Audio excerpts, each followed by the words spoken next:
Have you ever pondered the role religion plays in state governance? It's a question that stirs debate across the globe. We're here today to navigate this complex intersection of faith and politics, to delve into the heart of the matter, religious versus secular states. This is not a contest, but an exploration, a journey to understand two distinct systems of governance, each with its unique strengths and challenges. In a religious state, faith guides the laws and societal norms, while in a secular state, religion is a personal matter separate from the affairs of the state. Both approaches have their merits and their drawbacks, which we will discuss in depth in the coming scenes. From the principles that underpin each system to their real-world implications, we'll examine it all. So, let's dive into the fascinating debate of religious versus secular states. Religious states, where religion and governance intertwine, do have their advantages. In such states, religion serves as a glue that binds society together. It's a common thread weaving through the fabric of the community, bringing together people of different ages, races, and socioeconomic backgrounds. This sense of unity, fostered by shared religious beliefs, can lead to a strong, tightly knit community where members feel connected and supported. Moreover, religious states often embody a set of shared values and morals, which are deeply ingrained in the societal psyche. These values, derived from religious teachings, form the bedrock of the state's legal and moral framework. They guide everything from interpersonal relationships to business ethics and political decisions. This moral compass, provided by religion, can give citizens a clear sense of right and wrong, and a shared understanding of the societal norms they are expected to adhere to. In addition to unity and shared values, religious states can also provide a sense of purpose and meaning to their citizens. Religion often offers answers to life's biggest questions, such as the purpose of existence, the nature of good and evil, and the meaning of life and death. For many, these answers can provide comfort and peace of mind, and can also contribute to a sense of belonging and identity. Furthermore, religious states can also serve as a source of social services. Religious institutions often play a significant role in providing education, healthcare, and welfare services, especially in areas where the state is unable to reach. This can contribute to the welfare of the community, particularly for the most vulnerable and marginalized. Lastly, religious states can foster a sense of cultural preservation and continuity. Religion is often intertwined with culture and tradition, and in religious states, these cultural practices are protected and preserved, ensuring a rich tapestry of cultural heritage for future generations. While religious states can foster unity and moral guidance, they also have their fair share of challenges. But as we can see, the advantages are significant, creating a sense of unity, shared values, and a moral compass that guides the citizens in their daily lives. Despite the benefits, religious states also face significant drawbacks. It's crucial to note that this isn't a universal condemnation of religious states, but rather an exploration of the challenges they often grapple with. One of the most prominent issues is the potential for discrimination.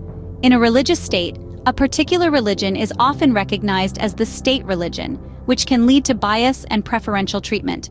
Those who don't adhere to the state religion might find themselves marginalized, facing unequal access to resources, opportunities, or even basic rights. This issue can be exacerbated when religious laws are integrated into the legal system, potentially leading to legal discrimination against those of different faiths, or none at all. Next, there's the lack of diversity. A religious state often implies a homogeneous society, where the majority of citizens share the same belief system. This might sound harmonious on the surface, but it can limit the diversity of thought and ideas, stifling creativity and innovation. Moreover, it can foster an us versus them mentality, creating division rather than unity. The risk of religious extremism is another significant concern. When a state aligns itself with a particular religion, it can unintentionally provide a breeding ground for radicalism.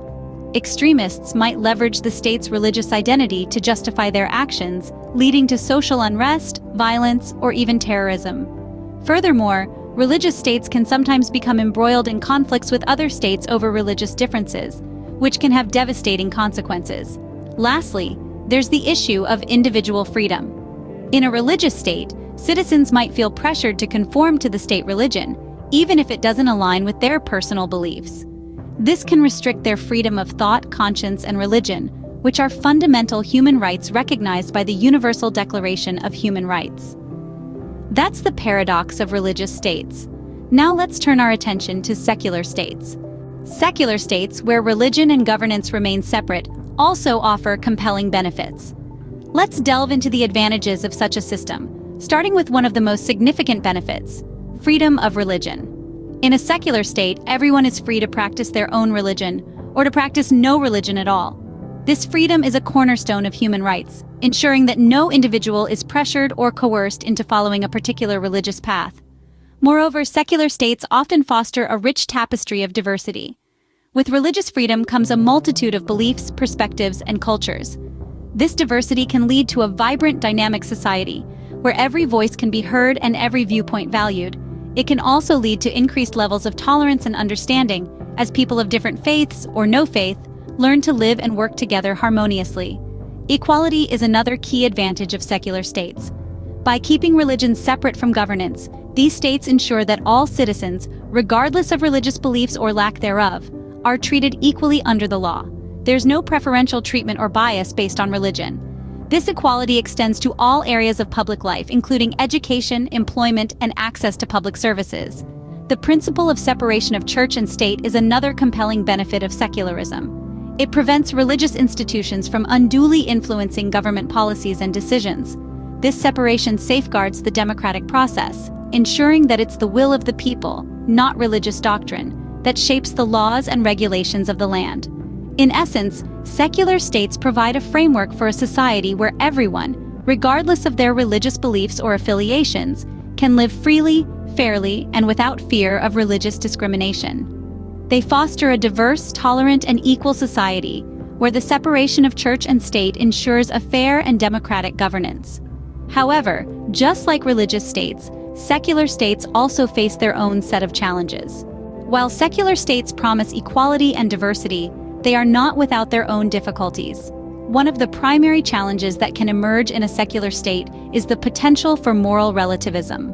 Without a shared religious or spiritual framework to guide societal norms and values, individuals may be left to determine their own moral compass. This can lead to a society where there's no universal agreement on what is right or wrong, good or bad. This might create a society where everything is relative and subjective, and this could potentially lead to confusion, conflict, and a lack of social cohesion. Another challenge that secular states may face is the lack of a shared moral compass. In a religious state, the moral code is often dictated by a common religion. However, in a secular state where religious beliefs are diverse or even non-existent, finding a common ground for moral values can be difficult. This can lead to a society where people have different ideas about morality, ethics, and what is considered acceptable behavior. This lack of consensus can lead to societal discord and can make it harder for laws and policies to be effectively implemented and enforced. Lastly, while secular states aim to treat all citizens equally, there's a risk of marginalizing religious communities. In an effort to maintain neutrality, secular states may inadvertently alienate religious groups by not acknowledging or accommodating their religious beliefs and practices in the public sphere. This can lead to feelings of exclusion and discrimination among religious communities, which can further divide society and fuel social tensions. In conclusion, while secular states offer the promise of equality and diversity, they also face their own unique challenges.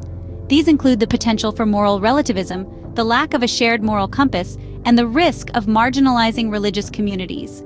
These challenges underscore the complexity of managing the relationship between religion and state, and highlight the need for careful consideration and balance in governance. Both religious and secular states have their merits and demerits. So, where does this leave us? In the end, the question of religious versus secular states is a complex one. Throughout our discussion, we've delved into the intricacies of both systems. We've examined how religious states, with their deep-rooted cultural and moral values, can foster a sense of unity and purpose. Yet, we've also acknowledged the potential for exclusion and conflict when religion intertwines with governance. Turning to secular states, we've highlighted their commitment to equality and neutrality, setting the stage for diverse beliefs to coexist. We've also noted the challenges, such as the risk of disconnecting from the moral compass that religion often provides. To sum up, there is no one-size-fits-all answer. Each system carries unique strengths and potential pitfalls. The choice between a religious or secular state often boils down to the specific cultural, historical, and societal context. As we've seen, both systems have their strengths and weaknesses, It's a debate that continues, and one that requires careful thought and consideration.